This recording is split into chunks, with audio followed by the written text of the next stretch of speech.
that is specific to this review. That's clearly about the force posture against the background of an alliance which is massively investing in its defense, particularly, of course, the Canadians and the Europeans when it comes to NATO's collective defense.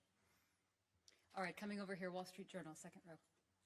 Thank you very much, Secretary General. If I could follow up on that. You've been quite articulate about how much more allies in Europe and Canada are doing, especially since The Hague. But at the same time, Secretary Hegseth this morning essentially said not good enough. So how frustrating is it for you that your messaging to the U.S., to the White House, the administration, doesn't seem to be registering and resonating with them, and how concerned are you about that in the run-up to Ankara? Thank you. It's not messaging to one particular audience. What I'm trying to explain to you and to the wider world through you is what's happening. And the over 90 billion, so the 139 billion in terms of the nominal terms of extra defense spent in 2025 is historic. I think we are at a level where you have to question yourself, if it is even more in 1 year, can you absorb all that money? I think we all acknowledge that. Also Pete Hegseth. But then when you look basically more in detail, you will still find allies holding back a little bit and needing to do more. And I think what he tried to do today is to keep the pressure on. And I think that's good. That's his role. The US is by far the biggest ally in NATO. US economy is over half of the total NATO economy. So the other 31 are smaller together than the United States when it comes to the overall size of the economy. So I think it is important that this ally, which for so many years was spending much more on defense than the Europeans and the Canadians in aggregate, is keeping that pressure on, whilst also acknowledging that a lot is happening. So I think that's the story. And I'm happy he does this, because we need to speak the truth to each other.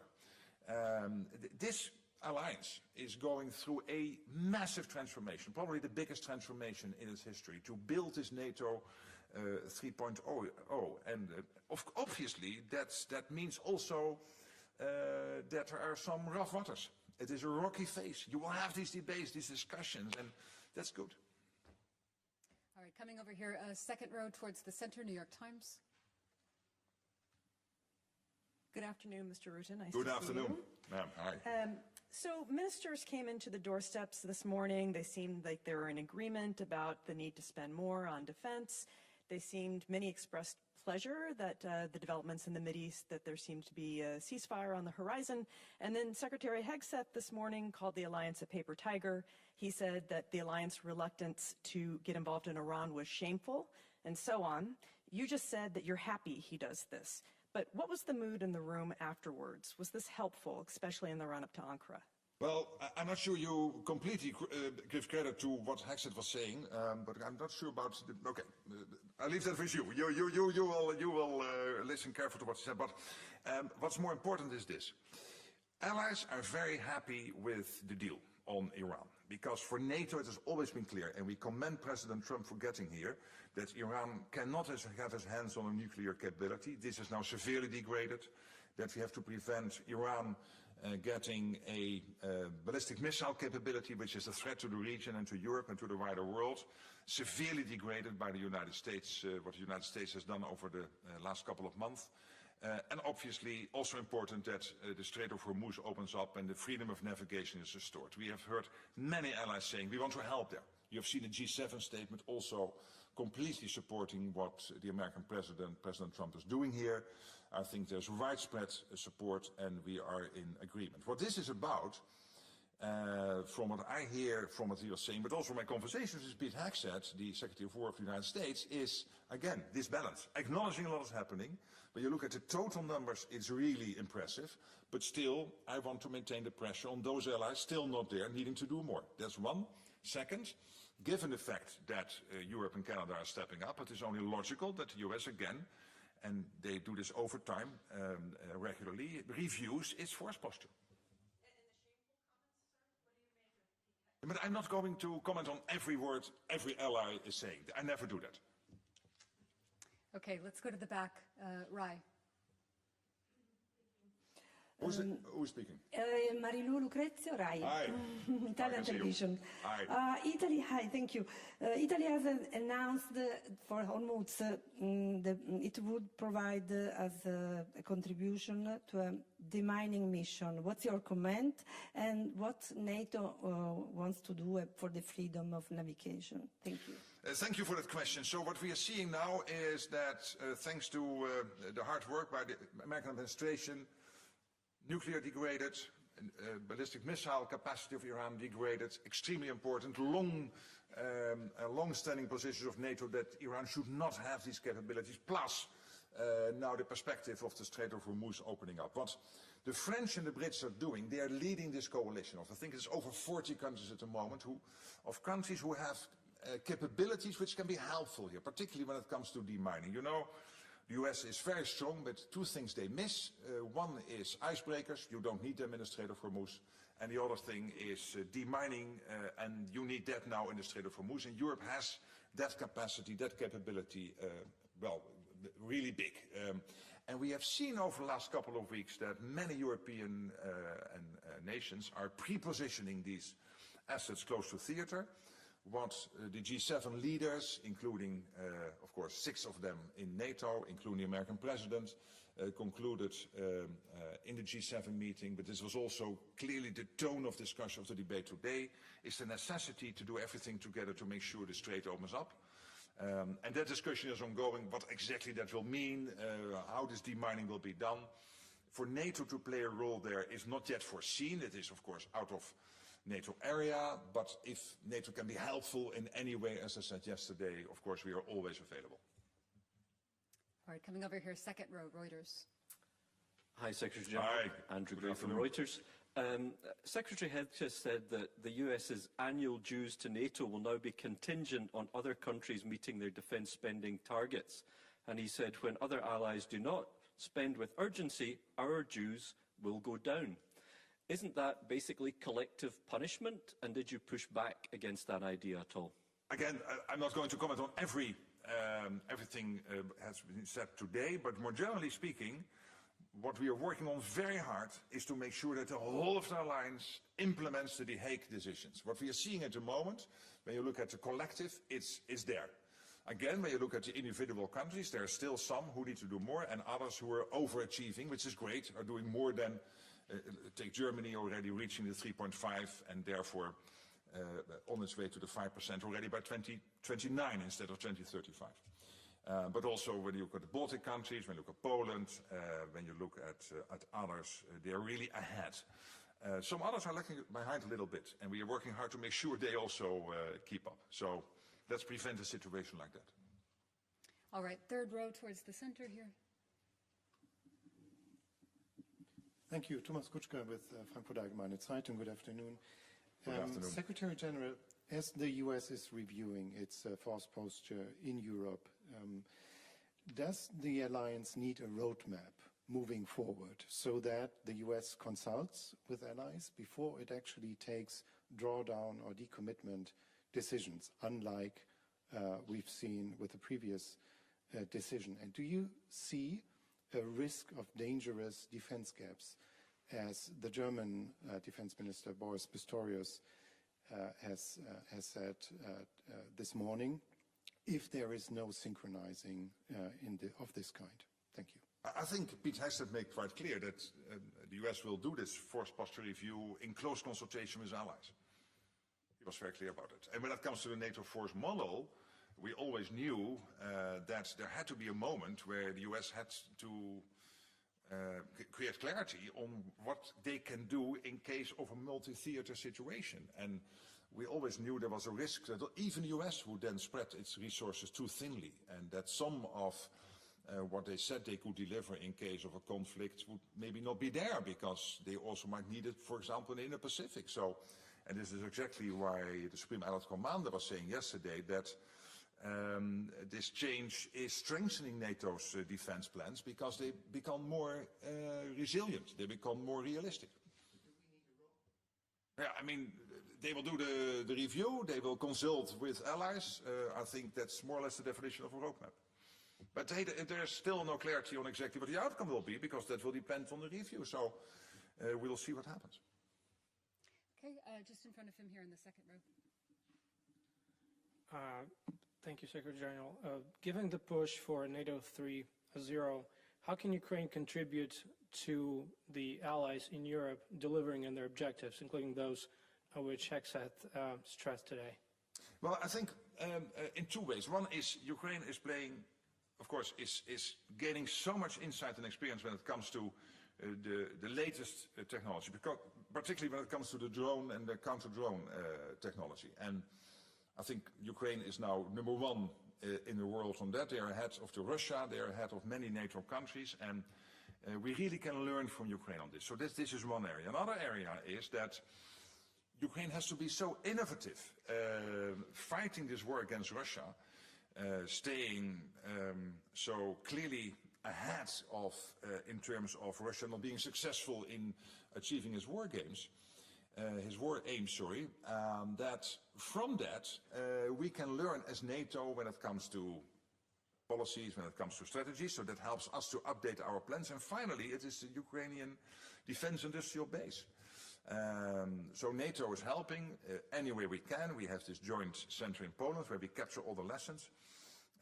Still, NATO can teach Ukraine, learn Ukraine one or two things when it comes, for example, to the air domain, but when it comes to particularly drones, it is Ukraine teaching the others. So in all these areas, the defense industrial base, drone technology, the latest insights from the battlefield, we are becoming stronger as NATO, in the meantime helping Ukraine to stay strong in the fight.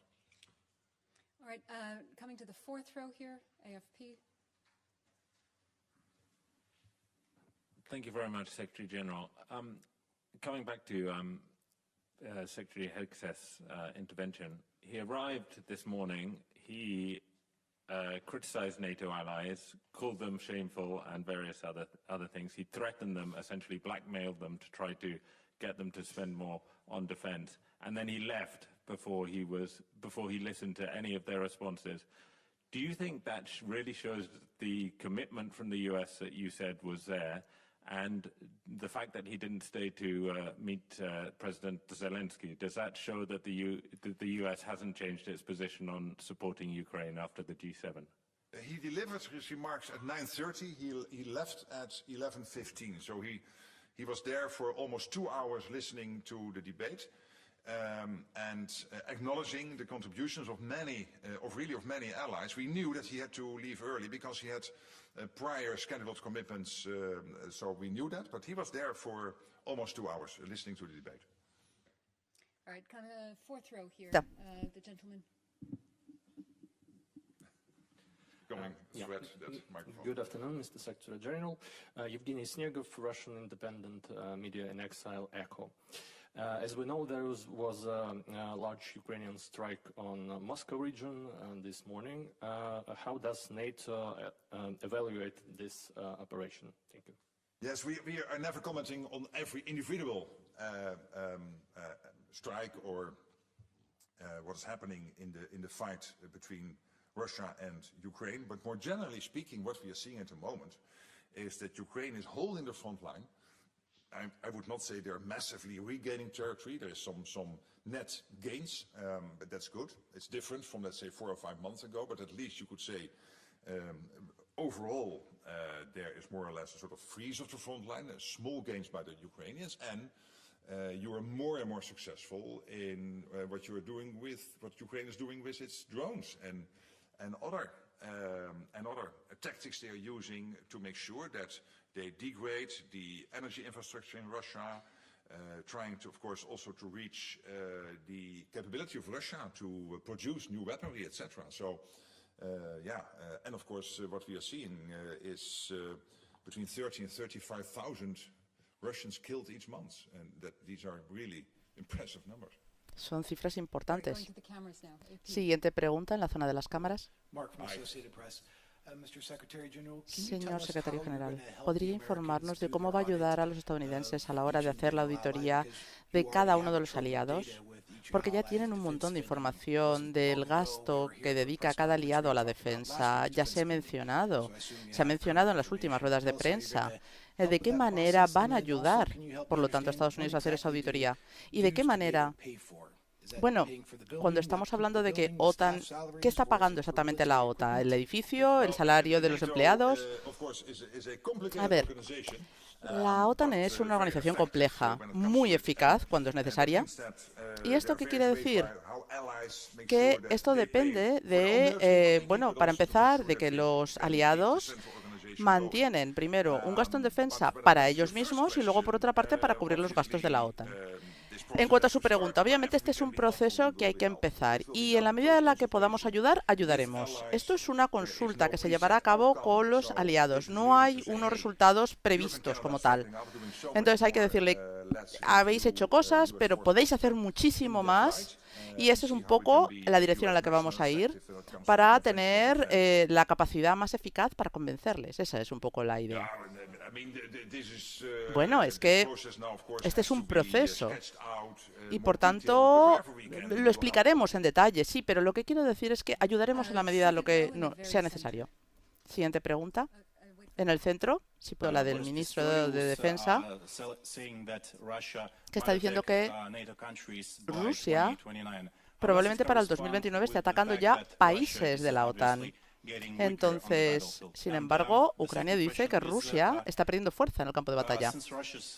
Dado que Rusia aparentemente está debilitándose, ¿espera que, por lo tanto, Vladimir Putin acepte algún tipo de concesión?